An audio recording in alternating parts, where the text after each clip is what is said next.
What's up guys, it's Spider back for another JJKPhantomparade video. So today we're going to be going over Choso and should you summon for him. Before we get started though, I would greatly appreciate it if you guys could drop me a like, comment, subscribe, would really help me out trying to get to 1,000 subscribers before the end of the year. But with that being said, let's get right into this. So Choso's be coming out later tonight if I'm correct, or whenever you guys are playing. Basically will come out tomorrow regardless, but regardless he's going to be coming out, as well as the new recollection bit that will be dropping with him on his banner. Of course, we're also going to be in a story event, which is going to be a lottery, so you got the stages, lottery, you're going to reset to box 7, then you get a free 10 roll, so it looks like we're going to be getting a free 10 roll for Choso, which is pretty cool. And then it's going to be green characters that are going to be boosted here, because Choso's green, so that makes sense. And yeah, let's go to the JJKPhantomparade wiki, the place we like to go to for most of our things for this game. So as you guys can already see immediately, Choso is considered a triple S DPS character on the same tier as Sukuna and Honor 1 Gojo, so he's very, very strong to say the least. He's also a really good support as well. He's triple S, so he's a character that is pretty good, and I wouldn't blame you if you wanted to summon for him. Honestly, I might do a couple rolls for him because of how good he is. But at the same time, do keep in mind that we should be getting anniversary content relatively soon. I'd imagine probably sometime in November. So, keep that in mind, guys. Keep that in mind that you may, even though he's really, really good, we may be getting even better characters like on another level in like a couple, like basically within the next month, I'd imagine.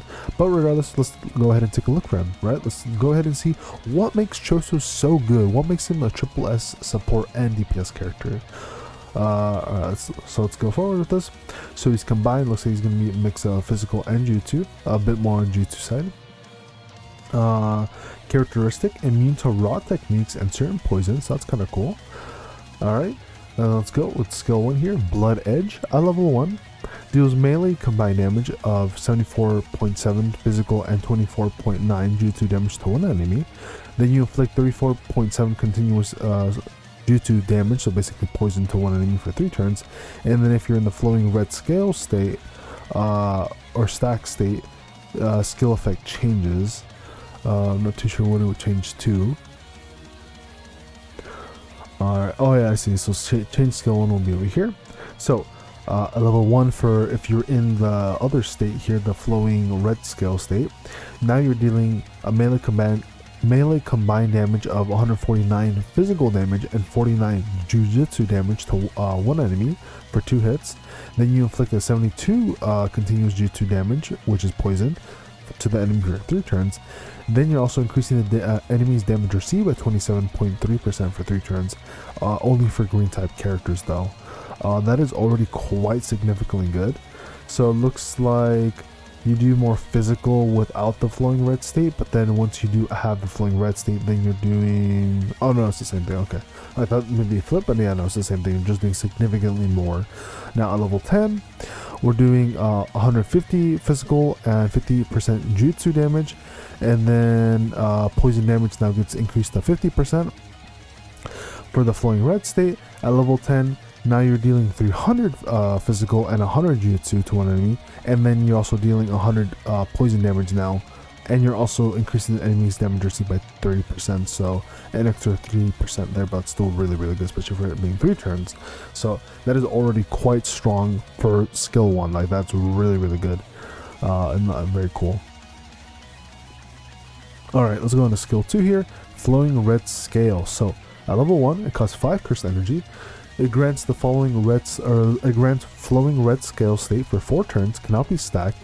Reactivation will override turn count, so increases physical damage stat and damage dealt by 14.3%. At the start of the turn, recovers own cursed energy by 5. Remove flowing red scale state if flowing red scale stack state is activated. Then you deal melee combined damage of 149 physical damage and 49% jutsu damage to one enemy for 2 hits. Counter nullification, so I guess he also just counters anybody, or like gets rid of any counters that an enemy has. That's pretty cool. Or at the very least it goes through it, but I'm pretty sure it literally gets rid of any counters the enemy may have. He also increases damage received by 25% for 4 turns, or increases enemy damage received by 25% for 4 turns, only for green characters, of course. And then if you're in the flowing red scale state, change the skill into flowing red scale stack. So it looks like we have flowing red scale, and then we have flowing red scale stack. So there's 2 different variations of this, level 1 and level 2. So if we go back to here, this one for skill 1, if you're in flowing red scale stack state, then you get this version. Otherwise, when you pop skill 2 here, you only get flowing red scale. So then on turn 2, if you activate the skill again, then you get the stack version, right? So that's how this works pretty much. Not too sure if there's going to be any other skills, like, or I don't know, maybe skill 3 is going to be able to use flowing red scale, or if it has to be stack, right? Because so far, at least for skill 1, it has to be stack for it to be the upgraded version. At level 10 though, now we're doing increasing on physical and damage dealt by 30%, and then he's now dealing 300 physical damage and 100 jutsu damage to one enemy. He's also, and that pretty much is about it in there. Everything else is the same. So, but of course, for the stack version now, at level 1, you grant yourself the stack version for 6 turns, so quite a significant amount of turns there, so that's pretty cool. Increases own jutsu, physical, and damage dealt by 34.7%, so that's really cool, literally buffing every single type of damage avenue, or almost every type. He decreases his own damage received by 41.9% at a 40% chance, so he may miss that one, but that's still really good. And then he deals a combined damage of 224.1 physical and 149.4 jutsu to one enemy for 3 hits. Also counters, or also gets rid of counters. Then he also increases the enemy's damage received by 25% for 3 turns, only for green characters though. At level 10, now he is going to increase his own damage, jutsu stat and physical stat by 50% now. He's decreasing his own damage received by 60%, still at a 40% chance though.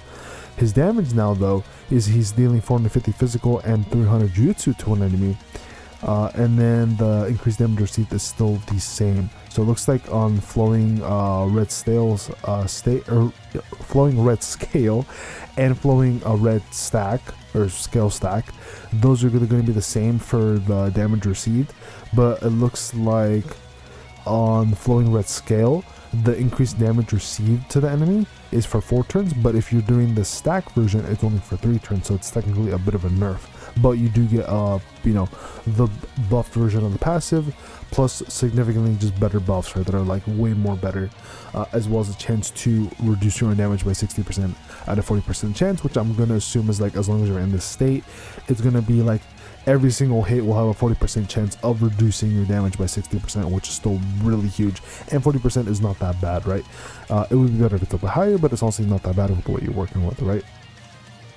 At level 8 though, if you guys are curious, it's going to be 46.6% for jutsu physical and damage though increase, and then 55.9% damage reduction basically, and then he's dealing 399 physical and 266 jutsu to an enemy, so still pretty good for the most part, but of course level 10 is way better. Also, it's going to probably be worth it. So far all the skills so far seem to be like, you would probably want to get it to like level to max level. Also, I didn't realize this right away, but the cursed energy cost is actually different. It is now 30 cursed energy cost instead of 5, so quite a significant increase there. So it does cost quite a bit, but hey, it is a really good upgrade here, so I think it's pretty worthwhile for the most part. Now, skill 3 here. Alright, so skill 3 here, Slicing Exorcism. At level 1, costs 10 cursed energy. You deal 149 range jutsu damage to one enemy for 3 hits.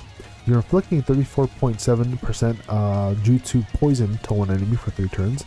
You're increasing the selected enemy's damage received by 22.2% for 4 turns, only for green characters. And then if you're in the flowing red scale stack state, this will change into Supernova, which is, I didn't realize he has another version of this, which is kind of crazy. Okay, that's really interesting. So, yeah, so if you're in the stack state, then you pop skill 3, he'll go into this extra form called Supernova, which is interesting. But really quick though, at level 10, you're dealing 300 of range jutsu damage to one enemy. You're now dealing 50% poison damage, that's jutsu, or 50% jutsu poison damage to one enemy for 3 turns. And then the damage received gets bumped up to 25%, still not that crazy, but the amount of turns is quite nice. Now, let's look at what the Supernova is exactly. So Supernova, skill 3 now transform, so skill 3 here costs 10 curse energy, skill 2 with Supernova costs 20 curse energy, but at level 1, you're dealing 149 range jutsu damage to one enemy for 3 hits. You're inflicting 72 continuous jutsu damage poison to one enemy for 3 turns. You're dealing an additional 149 range jutsu damage to one enemy for 3 hits. Then you're also inflicting another 72.1% continuous jutsu damage or poison damage to one enemy for 3 turns. Then you're increasing the enemy's damage received by 34.7% for 3 turns, only for green characters. And finally, you're inflicting disruption effect to the selected enemy for 2 turns at a 72.1% chance. So a lot more damage, more poison. You're getting damage reduction or increased damage received to the enemy by a decent amount. Of course, the turn limit does get decreased a little bit there. But now the main big thing, right, is that you're inflicting disruption, which is kind of cool, right? At level 10, you're now going to be dealing 300 physical or range jutsu damage to one enemy, 100% poison damage to one enemy. Then you're also dealing an additional 300 range jutsu damage to one enemy, also inflicting 100% poison damage to one enemy. Then you're now increasing the enemy's damage received by 50% for 3 turns. And then the disruption is at 100% chance, so basically guaranteed on the first try. So that's really good.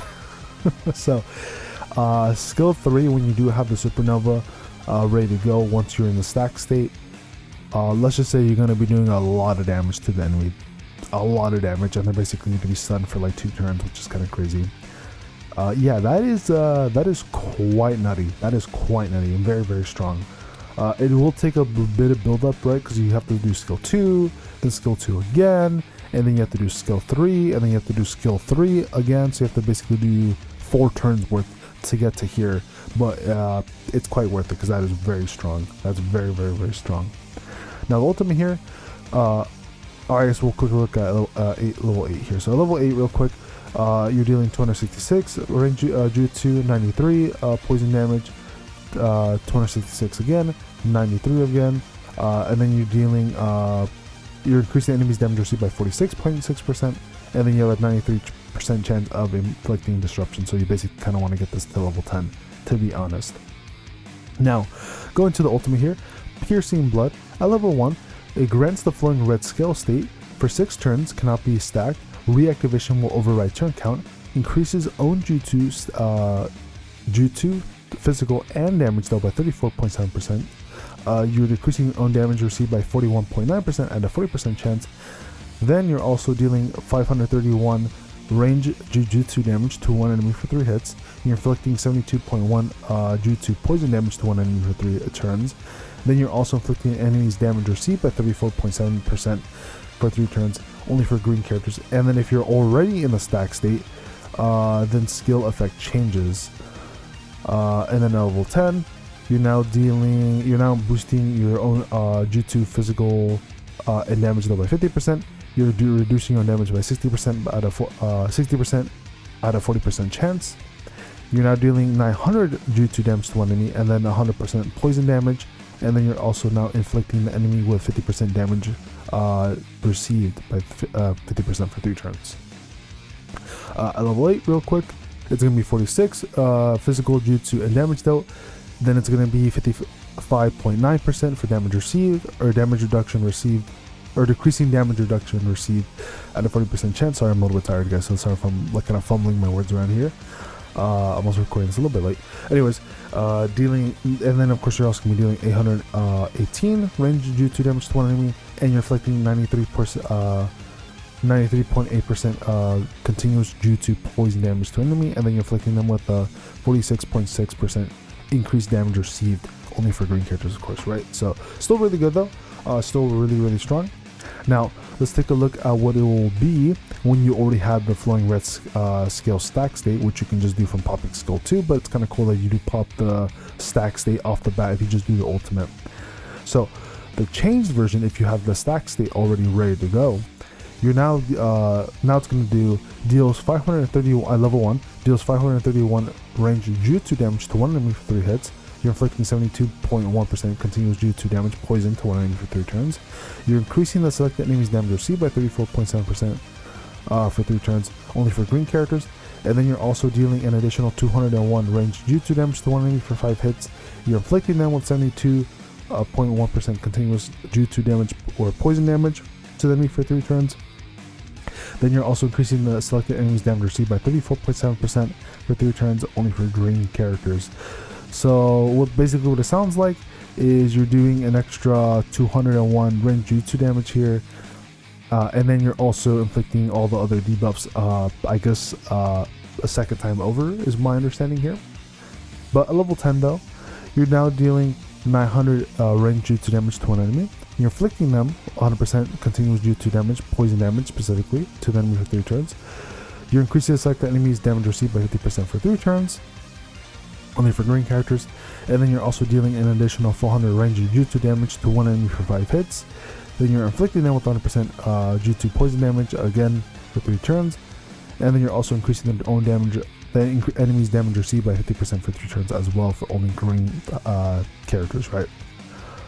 Yeah, this character is kind of copy and paste for like a lot of the stuff he does, but it's still really, really good. So it's like you're just copy and pasting like the best aspects of this guy's kit, but like almost every skill basically does the same thing, but like somewhat increased. But yeah, it's really, really good. I can definitely see why he's really good as like a support and as a DPS character, because he's applying the increased damage received by a significant amount. 50% is quite significant. He's not giving any buffs, but that's fine because he is reducing the increasing the enemy's damage received, which is quite strong in my opinion. And he does like a lot of damage by himself, clearly, right? He does a lot of damage by himself. First combo ultimate here though, he increases his own and the allies damage dealt by 22% for 2 turns, so it's kind of whatever. And then if you get the hit potential, then you're going to deal 40% to with the ally, or you're increasing the allies and yourselves damage dealt by 40% for 4 turns, so that's actually quite a significant buff from the hit potential. And then you're also increasing Choso's and the allies' critical hit rate by 30% for 4 turns, so that's actually quite good, not gonna lie, for the hit potential stage 2 thing there. And then he does have one auto skill here. This is your older brother. At the start of the 8th turn, recovers own curse energy by 30 regardless of maximum curse energy cap, and then you increase your own jutsu stat by 20%, so that's actually quite good. Basically you get a free 20% jutsu stat buff, and then you're just getting 30 curse energy regardless of the turn time. Now I don't know if this is going to be like after the 8th turn and then every turn on afterwards you keep getting 30 curse energy, or if it's only on the 8th turn is when you get 30 curse energy, that's it, and then the rest of the stages or the rest of the turns you'll just have the continuous jutsu stat buff, which should be the case. I just don't know if the curse energy is going to keep refreshing every turn afterwards, or if it's only specifically for the 8th turn, but that's still really, really strong. So yeah, honestly I wouldn't blame you guys if you want to summon for Choso, because 1, he's cool, and 2, he's really fucking strong. Like honestly, as tired as I am, he seems like really, really, really good. I think he's like a character that I wouldn't blame if you want to throw some summons for him, because he's quite good. Now, of course, he isn't limited with the whole only works with green characters, right? So he can only work so well. But at the same time, since he's such a good DPS on his own, that's not really going to be an issue, because he's literally buffing himself essentially, right? With these debuffs and buffs and all that. But yeah, I think he's really, really good. I'd say if you have a couple extra cubes to spare, I don't think it'd be a bad idea to throw a couple after you, of course, you do your free 10 roll, but I don't think he's gonna be something or a character where you really, really need to push for, because he'll be added to the standing banner in like sometime next year, I think. But at the same time, right, he's really, really good, so I wouldn't mind if you guys want to try and get him like right now, because he is very good, very, very good. Now let's go ahead and take a look at the recollection bits here. So the one from the gacha banner is actually a double S tier one for a support and specialist one, and an offensive one, so it's quite strong. It's very, very good. And then the one from the actual vet itself it is considered a tier 1 for utility. So it's not that good, but it's like bare minimum, like not that bad. But let's take a look at what they do. So first one here, the gacha one, a brief moment between brothers. It is a mix between physical and jutsu. And basically what it does is that when you do any skill or ultimate, you increase all allies damage dealt by 20% for 3 turns, only for green characters though, which is a bit of a bummer, but that's still quite strong. At the start of battle with 1 dupe, if you have this recollection with 1 dupe, at the start of battle, you recover your own curse energy by 10. That's not too bad, okay, that's not too bad. And then if you have 3 dupes, you're now increasing everybody's damage dealt by 25% for 3 turns. It does have a 6-turn cooldown, so it's quite good, but at the same time it is only for green characters, so this is only going to benefit anybody that's green. Anybody else that's not will not be getting this buff. But if you're using this on Choso, you can kind of see how that's going to play out very well. So very strong there. And then let's go ahead and take a look at the free-to-play one, right? The one we get on the actual event. So this one is also a mix, 31 and 31. And then basically what this one says is that when you do any skill or ultimate, you increase your own poison resistance by 100% for 2 turns, and you recover your own HP by 10%. It does have a 7-turn cooldown. At 1 dupe, at the start of battle, you decrease your own physical and jutsu damage received by 10% for 1 turn, and then it does reactivate every 5 turns. And then of course if you do have it at 3 dupes, then you're going to be getting an extra 10% recovery of HP, so now it becomes 20% recovery of HP, but not that crazy. So yeah, I can definitely see why this is kind of like a A-tier utility one, because you get some healing, some damage reduction, but overall, and poison resistance, which I mean, it could be really useful for some pieces of content, but overall, really not that crazy. I do think the one from the actual gacha banner, from Choso's banner, is quite strong. I do agree with it being double S tier, because getting 25% damage dealt for all allies is quite strong, but at the same time, since it's only for green characters, you can only use it on some neat teams, right? But I mean, like, there's still a pretty good amount of green characters, right? Like we have Honor 1 Gojo, really good. We have Muta here, also really good. We got Itadori, once he gets his SP buffs and all that, right? And a couple other ones, right? Like Gojo, there's Megami, Hollow Gojo, technically Green Anami. If you get his SP buffs, he used to be pretty good, but you know, Itadori's a little bit better now. Shoko, but she's not a DPS character, so you know, there's still some characters like that are on the green team that could work very well. So if you do pull it, and you at least have some of those characters, or you at the very least have Choso, this is going to be quite useful to have. But yeah, overall, I'd say not a bad banner to summon on. I think Choso is really good, so if you want to throw some cubes for him, I don't think that'd be a bad idea, because he is quite strong. He's quite strong. I might do some pulls for him personally, not gonna lie, because he is quite good and I do kind of like Choso, but we'll have to wait and see on that one. And at the same time, like I said, do keep in mind we should be getting anniversary content relatively soon, which most likely will have 2 to 3 brand new characters that are going to be all very OP, most likely, probably way better than Choso, right? So that's just something I want you guys to really keep in mind, that even though yes, this character is really strong and really good, 1, he'll be added to standard banner in the future, and 2, there's gonna be like way better characters coming out relatively soon. So this is kind of one of those cases where yes, he is good, but you don't want to go too crazy with him, because we're gonna be getting most likely way better characters quite soon, to the point where it's like, you know, that's kind of the reason why you don't want to do too many summons. Otherwise, if we were like still maybe in July or June, then if, you know, Choso came out, then yeah, that would be a pretty good time to summon for him, because he's quite good, and it's still like quite a bit of time before the next anniversary, right? So that's all I really wanted to talk about and mention. So yeah, let me know down below if you guys are planning to summon for him, and then yeah, with that being said, I'm gonna see y'all later for probably a summon video, or any content coming out, like I think next week, or for Toji when that comes out in like 2 weeks from now. But with that being said, I'll go through you guys polls if you guys are planning to pull, as well as with the free polls, right? Because everybody gets a free pull. But with that being said, I'm gonna see y'all later. Peace and take care, everybody.